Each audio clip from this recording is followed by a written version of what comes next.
Notice that certain coworkers seek you out when they're in trouble. You may be the person they unconsciously target.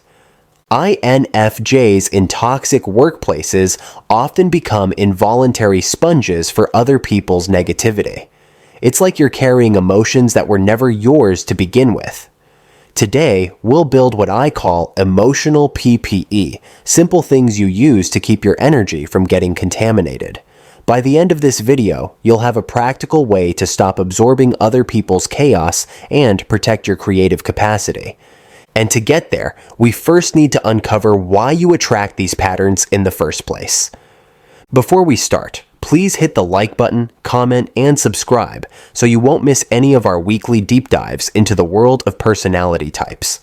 And if you are looking to achieve a deeper understanding of yourself and your personality type, click the link in the comments to take our favorite free personality test, the INFJ blind spot. The INFJ blind spot shows up most clearly in the way you carry other people's problems without noticing how much of yourself you're giving away. Coworkers in crisis are drawn to you not only because you listen, but because you instinctively see potential in them. Your empathy feels like a safe harbor, but to someone looking to avoid accountability, it becomes an open doorway. Manipulators know how to step through that doorway. They package their demands as urgent growth opportunities. They mirror your values back to you, so their laziness appears to be mentorship. And they imply you're the only one who truly understands them. Each of these hooks pulls at your compassion while pushing their workload onto your shoulders. Imagine you've spent months rewriting a colleague's reports and coaching them through conflict. Instead of progress, you're covering another missed deadline. Then comes the plea. But you believe in me, don't you? That's when you may notice your encouragement has stopped being helpful and started enabling a cycle. The cost isn't just time, it's the theft of your creative energy. When your attention fills up with other people's emergencies, your best ideas get squeezed into scraps of quiet time, maybe late at night, in the brief gaps no one can reach you. You may notice that your clearest insights emerge in those small moments when you're finally free of emotional noise. That isn't laziness. It's your mind fighting to reclaim space. The fundamental shift happens when you realize repeated rescue isn't kindness, it's permission. Whether you cover for someone's chronic lateness or swallow blame to keep the peace, you're actually reinforcing a toxic loop. Your gift of seeing potential turns against you when it closes your eyes to another person's unwillingness to change. But don't mistake awareness for cynicism. Redirecting your empathy means placing it where growth is possible. Your intuition already tells you the truth. Some interactions leave you energized, others leave you hollow. Soon you'll learn a quick test to spot whether your support is healing or enabling. And those signals aren't just emotional. They show up in your body long before your mind admits them. Energy accounting. That's where energy accounting comes in, a simple way to measure what drains you and what sustains you. Think of it as tracking a budget, except the currency is your focus, your patience, and your creative fire. Your energy works like a bank account. Every moment with someone either adds to or subtracts from. A brief conversation with a supportive coworker can recharge you.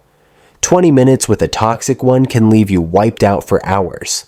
Most people lose energy in proportion to the task itself. INFJs, on the other hand, can lose it invisibly through constant emotional labor. Here's the exercise. For 7 days, write down each work interaction in 3 columns. Note who it was, how long it lasted, then rate the impact from -5 to +5. Don't overthink it, just jot what you feel. For example, 10 a.m., 20 minutes with colleague. 3, headache afterward. Small notes like that build a clear pattern fast. When you see the same names showing up in the negative column, don't ignore them. Treat those connections like protected resources. Reduce contact where possible, have a short script ready, and keep track of any changes that occur. When you do this honestly, the math becomes hard to dismiss. You begin to see which relationships drain your creative space and which ones amplify it. The point isn't blame, it's clarity. Often, your body signals the truth before your mind catches up. That slump in the afternoon, or that tension you feel when certain people arrive. Those aren't personal failings. They're system alerts telling you you're spending energy you can't afford to keep losing. Click the link in the comments to take our favorite free personality test. It's a great way to see how your wiring might shape the patterns you're noticing. Once you name these withdrawals, you'll also see what they cost. The mental space where your best ideas should be growing. Accounting for your energy reminds you that saying yes to unbalanced exchanges often means saying no to your own work, your creativity, and your peace. And when you recognize that trade-off clearly, the next step becomes obvious. Deciding what to do in those moments when someone asks for just a minute and tries to draw you back into their crisis. Boundaries without betrayal. Boundaries. Without betrayal begins with a shift in how you see your role in the workplace. You don't need to cut people off to protect yourself. You need to create conditions where your empathy can thrive without being drained. Boundaries here aren't punishments. They're structures that channel your energy toward what matters most. Think of your energy as a workspace. You wouldn't allow others to stack garbage on your desk every day. Yet many INFJs allow emotional clutter to pile up because refusing it feels unkind. Try switching the frame. Conserving my energy means I can give genuine help when it's needed. That small reframe takes boundary setting out of the realm of guilt and places it in stewardship of your strengths. When words are needed, keep scripts short. 3 lines are enough. I can't right now. Email me the details. What's your plan to solve that? I'll think about it and get back to you. Practice them until they're automatic. They're not rejections. They're pivots that protect your time while nudging others toward responsibility. Physical boundaries matter too. Spending time in the break room during cycles of gossip silently trains others that you're available. Exiting isn't rude. It's a reset. You may find the dynamic changes after consistently excusing yourself with something as simple as, "I have a call," when conversations turn sour. Over time, people accept that you have limits. Still, setting limits often stirs backlash. Watch for subtle pushback, such as being left out of email threads or being assigned tedious tasks. These aren't random. They test whether you'll fold. Note the date and details each time. The record will help you see patterns clearly, without second-guessing your intuition. Sometimes the kindest choice is letting others solve the problem so you can preserve your energy. Covering up or repeating mistakes, or absorbing anger to maintain peace doesn't help them grow. It just perpetuates dysfunction. Genuine compassion allows people the space to meet their own challenges. To maintain your values, frame boundaries in terms of creation. Say, "I do my best work in respectful spaces," rather than only listing what you won't accept. Frame boundaries around what you want to create, not just what you won't tolerate. Once you've practiced this, you'll feel the shift. More space, more clarity, and more freedom to direct your creativity. And sometimes, that clarity points to a truth even harder to face. What happens when no amount of boundary setting can make a workplace safe for you? The escape plan. Sometimes, the only path forward is no longer improving the system around you, but planning your exit from it. That's where the escape plan comes in. The moment you stop asking how to survive the environment and start creating a strategy to leave it behind.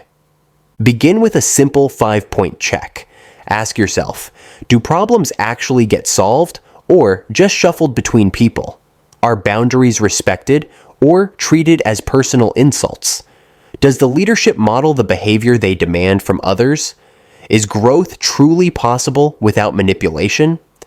And when you do solid work, do you leave feeling better or worse about yourself? If you answer no to 3 or more, consider this a serious warning sign. Distinguishing burnout from toxicity takes honesty. Burnout can lift with rest. Toxicity grows stronger no matter how much downtime you take. You may notice that 2 weeks off restores your energy if you're simply overworked. But if dread rises again the moment you picture returning, or your body reacts as though it's bracing for impact, you're not just tired, you're in a harmful system. When it's time to plan an exit, document everything. Keep a running file of projects you led, problems you solved, metrics you improved, positive feedback or emails, and any process changes you started. These details not only reframe your confidence, but also strengthen future applications when a toxic job has made you second-guess your worth. Quietly connect those dots into transferable skills. Navigating messy politics, that's project management. Mediating tension, that's conflict resolution. And when you give notice, frame it in growth-focused language. A simple line such as, "I've learned a lot here, and I'm ready for new challenges," protects future references while honoring your truth. The recovery stage takes patience. Consider a rule of thumb. Give yourself 1 to 2 weeks of creative rest for every month spent in a toxic environment. Use that time to sketch small ideas without pressure, read outside your usual field, or spend time in environments that restore your imagination. Healthier workplaces do exist. You'll often find them in industries or roles you didn't expect, where authenticity is valued and collaboration outweighs politics. The real takeaway is that leaving isn't failure, it is choosing self-preservation over depletion, making space for your intuition and gifts to thrive where they belong. And the moment you reclaim that space, you rediscover that your empathy is never weakness. It's a gift that works best when you protect it. In conclusion, the key is learning to guard your energy with the same care you'd give any valuable resource. Protecting it isn't selfish. It's how your gifts continue to work. Comment below, which boundary line will you try this week? Before you go, be sure to check out the other videos on our channel and subscribe for more insights on protecting your strengths in challenging environments.